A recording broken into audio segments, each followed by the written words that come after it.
All right. Hey, I'm Mike Shea. I am the writer and co-creator on Miskatonic High, a comic book about high school kids taking on Lovecraft monsters in their small town high school. And for the love of God, they can't figure out which one is worse. Yeah, high school was a nightmare for me too, I think.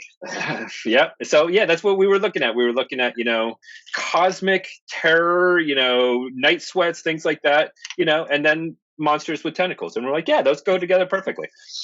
Sweet. So is it Yep. like a magic school? So the school is, it's a school that's in this small New England town, and like the deeper the kids get into the school, the more effed up they realize that it is, and it's like they start off like these weird little things are happening here, and these weird little things are happening there, and the more they dig in, they realize that it's not just the school, but it's also like the town and their families and maybe the whole world. So. Kind of like being a teenager. You slowly realize that everything is messed up. Yeah. Yeah. How many issues are you up to now? We just finished issue 22, and we did our third trade. We are now just getting ready to do issue 23. So yeah, starting volume 4 essentially. Congrats. Thank you. So is each trade like 1 year, or what is the time span? Yeah. So no. So we're going very slow because we don't want to do that Saved by the Bell thing where suddenly they all have to go to college together. So no, what we're doing is we're taking it very slow. So like the first arc was like issue 1 through 6, and it was started off at the beginning of the school year and ended at the Halloween dance, and hijinks ensued. And then the second one was I'm trying to think when the second one came right after that until midwinter, and then the third one was essentially the end of that semester of school over the winter break. Okay. Yeah, so we're moving really slow. How many issues do you have planned? Ryan and I, so he helps me plot out everything. Ryan is the artist on it. He's Ryan Mendoza. He's a Filipino artist, and oh man, he is so good.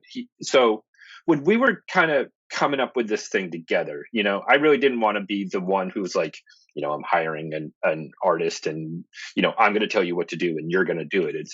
We really wanted to be a partner. We really wanted to collaborate. And so he gives me ideas, I give him ideas, and we came up with the idea of essentially like 50 issues. That would be the thing. But then, of course, as we get going, it's like, hey, we want to do a one shot, of time travel back to the 90s, or we want to do a one shot where, the kids go into the dreamlands and things get really crazy, And so it's the good thing about not working for like a major comic book company is we can do whatever the heck we want. Yeah. Yeah. You could be as edgy or risky as you want, Yeah. Yeah. And, that's the thing. It's like, I occasionally like I'll read like a DC comic or I'll read like a Marvel comic, and you can tell that those guys and women are being guided by the editors. It's like we got to get to that big, crossover in the middle of March or whatever, and so we have to move all these things along, and it's they're perfectly fine. It's like watching a TV show, but I can tell their creativity. The people who are working on it at the small time crowdfunded indie comic level, because they're willing to take the risks. They're willing to put unlikable characters in there. They're willing to do be creative and really tell cool stories. And so that's why I love it, and that's why we want to do it. Yeah, DC's been doing this weird thing where they put out like issue 1 and 2, wait 3 months, then you'll get an issue, and then another 2 months. Like they're just dragging 4 to 5 part issue out all year, and it's getting ridiculous. Well, I have a friend who follows the Bat books, and so he really likes Nightwing and some of those, and it's like he tries to get me interested, and I'm reading it, and I'm like, this is perfectly likable. There's the nice characters, and this, and kind of the plot's kind of interesting, but it's like nothing's happening. Why am I 4 issues in and nothing has happened? Yeah. And superhero fatigue, that's why I think I liked indie comics the most, because most people don't do superheroes. Right. well, and I don't know about you. So I have kids, and my kids Mhm. are, sort of middle school age. And so they bring home so many graphic novels from the library, from Scholastic, from wherever. And, more often than not, I end up reading them with them, Mhm. and they're really good. And what's really good about them is they're telling all kinds of stories. I'm reading Amulet with one kid, and it's this space sort of action adventure thing. And then I'm reading Raina Telmagarden with, which is, middle school, like pulling teeth on the other hand. And then I'm reading about Yeah. babysitters. So, it's, you know, and then I'm reading Lumberjanes. It's great. There's so much Mhm. diversity there. And I don't mean that, like the forced diversity. I mean, it's just different kinds of stories, and that's what's great. I love that. Oh yeah. Did you put your kids in your books anywhere? Yeah. Well, one of our kids, high school kids in the comic book is named Alex, and one of my kids' name is Alex. And Ryan was the one who's like, we should name that kid Alex. I was like, okay. That's got to be pretty cool that your dad makes comics. You know? No. Oh, no, no, no. They don't. No. They don't think it's cool. Again, their dad makes comics. Yeah. Yeah. So it's got to understand where the emphasis is. About another 10 years, it'd be cool. I figure, once I die, and they're going through my stuff looking for money, and they come across the comics, then they might decide it's cool. Especially once they find out there's no money. Right. Yeah.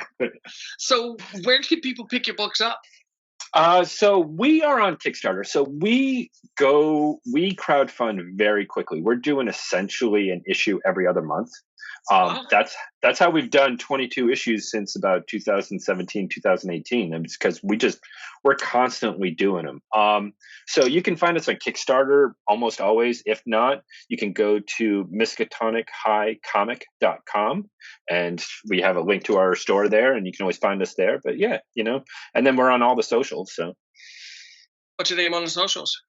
Miskatonic H on Twitter. We are Miskatonic High on Facebook.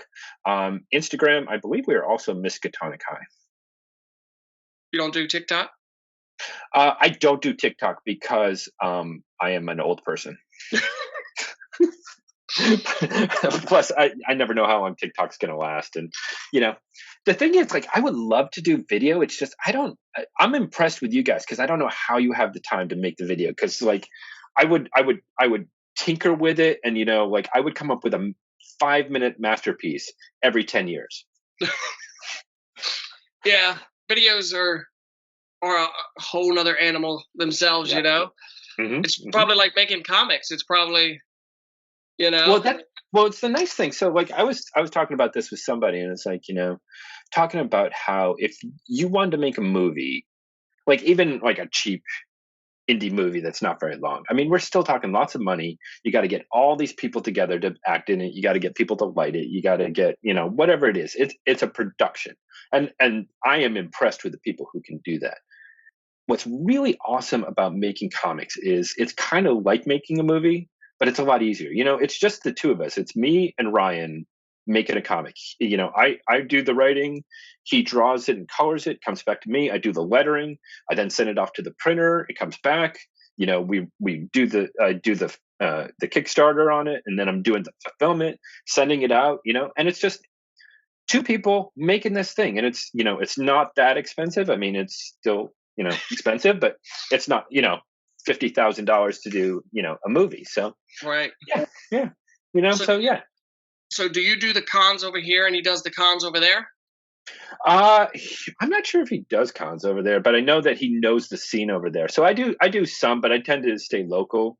It's a funny thing. So doing comics, and I'm sure this, it's like, especially if you have like a full-time job where you do something else and you got a family, you got to figure out where you're going to spend your time that you're going to get the maximum, bang for. And it's like, a lot of the times it's like, I got 5 minutes in my day.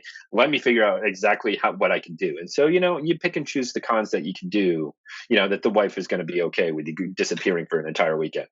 Right. What do you have any cons planned this year? I don't as of yet. I stick local. I stick to the Northern Virginia area. I really want to venture up and do the Baltimore con because that's a great con. But yeah, so that's generally where I am. I stick around here. I do the local ones. I do the Northern Virginia ones. I do the Fairfax ones. I kind of want to do the Washington D.C. the AmazeCon. So yeah, we'll see. I've always wanted to go to like New York and San Diego, but Mhm.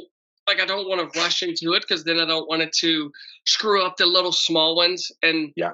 and like a gym. Hmm. I can't even think of the word. Like a school gym or like Yep. a small cafeteria or a library. You know, Hmm. Yeah. Well, those. and the thing is, like, I I hear it through from other creators. It's like, that's always like, well, I applied to be at New York Con, but they turned me down, or oh, I wanted to go out to San Diego, but not happening this year. It's like, again, I don't get hung up on it. It's like if you connect with 50 people or you connect with one person, it doesn't make a difference. You're making that connection. And so I'm with you. I'd rather do them in the school gyms. I'd rather do the libraries. Have that one-on-one interaction. That's really where you're going to get the bang for your buck. Oh yeah, you got Yeah. longer time to talk to people. Hmm. Instead of Yep. like the New York and San Diego when people were just passing by and you may not ever see them again. Right. And I don't know about you, but like the comics that I read, the ones that I really love are the ones where I feel like I know the creators. It's like you get to know who they are, even if it's just through the books. But, if you have interaction with them, it's like, okay, I know who this person is. I understand what they're doing. I understand what they're going for. I understand how hard it is to make this comic. It's like suddenly like this comic has like a lot more personality to me. So What advice would you give to new creators? don't do it. No, not at all. So I get that question a lot because Miskatonic High has been out since again, about, oh my god, 6-7 years, something like that. And we're up to issue 22, which like unheard of for crowdfunded comics. And so I get a lot of questions like, oh, what should I do? What's the magic secret sauce? And it's like there is no magic secret sauce. The thing about it is figure out the story that you really want to tell, but tell it good. Tell it really well. Don't just like write it down once and then go make it. Write it down, go over it, go over it, go over it until it's really, really awesome, and then start making it. And once you're doing that, then start telling everybody about it. Start getting on the social media, start, having conversations, whatever you need to do to get that idea out there, and then think about putting it on crowdfunding. And too many people are just rushing to put things up on crowdfunding. They have 2 pages and a cover done, and they have kind of an idea on where it's going and they have kind of an idea of what it's about. And it's like they don't think about what they do when they go on Kickstarter. Like when I go on Kickstarter, I look at a campaign that's not mine and it's like, okay, I want to see that the art is cool. If it's a funny comic, I want to know that it's a funny comic. I want to laugh at the material that I'm reading. If it's an action one, I want to feel the action. I want to feel the excitement. I want to feel the energy. Whatever it is, like it doesn't have to be one of them. All right. You want to? Yeah. Remember where you left off? Yeah, I'll jump right in. And edit however the fuck you want. You was talking about Kickstarter. But, yeah, right. We had such a good momentum. Okay. Yeah. So for when I go on Kickstarter to look for a crowdfunded comic, I'm looking for something where I feel like the comic creator is really selling me on the comic. It's like, we talk about the elevator pitch and like people don't really work on it very much. They're like, well, it's like X-Men, crossed with like Star Trek. And it's like, that's not an elevator pitch. That's, 2 properties that you jam together. It's like, really work on your pitch. It's like, why do people want to read your comic? Like, what is it about Star Trek and X-Men that fit together that makes things cool? Is it like, what if there's these mutants from another planet and they think that there's some, they're a minority on this planet, but really what they're finding out is in the greater cosmos, they're actually the majority. And suddenly the entire thing is flipped and now they're the power source and now they have a chance for revenge. Really sell the comic. Like, what is it that I'm going to be reading and why do I want to read it? It's not, it's great that I know that you took 20 years to make this comic, and I kind of want to support you in your dream to make this comic, but make it worth my while. Really sell me on it. And that's what I think people really need to work on is what is it about your comic that other people are going to want to read? Are y'all in comic shops yet? We have been. We we got a publisher, started doing comics shops right at the beginning of 2020. And then COVID hit, and then comic shops started pausing, and then comic shops started going out of business, and then our publisher had some problems with the printer. And so, yeah, we only got so far with comic shops, and now we're trying to figure out how to get back into comic shops. Okay. Are you shopping around to different ones? We are actually, what I'm thinking of doing is really just doing it myself.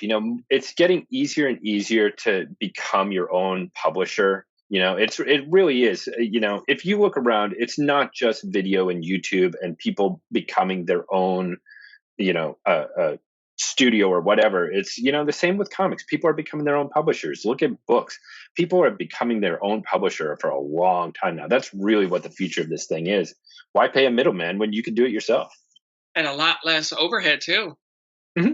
Yeah, and I mean, if you keep your expectations realistic, and don't think that you're going to be like the next Spawn or whatever. It's like that's not what the market is anymore. That's not the way this thing works. But if you can really figure out your overhead, the margins on this thing, figuring out multiple sources of revenue. So, doing the crowdfunding, doing, Kindle publishing, doing whatever it is, putting all of this together to make enough that you can keep putting out your comic, you're going to be more successful than 99% of the rest of the people who are making comics out there. Who is your dream team, dead or alive, you would like to make a comic book with?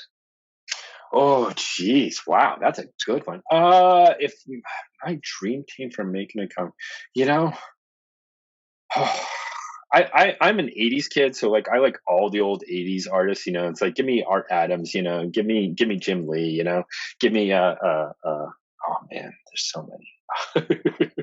But I have this rule. So since I started making comics, which is, I'm a writer. I can't draw worth crap. Like I'm not kidding. My stick figures are terrible. They just don't even look like stick figures. It's like, I don't know what I'm doing wrong. So like my rule is if an artist is going to come to me and say, I want to work with you, I never say no. It's like, if somebody's going to do that, if an artist with actual skill is going to come to me and say, hey, you know what? I really want to draw this. I'm going to say yes every time. I will work with you any which way you want. I can do a Marvel style. I can do a DC style. I can do a full script. I can just do dialogue at the end. I've done it all, and I love it. I love artists. They're gold. I mean, they're willing to put in the hours and the effort to make this thing.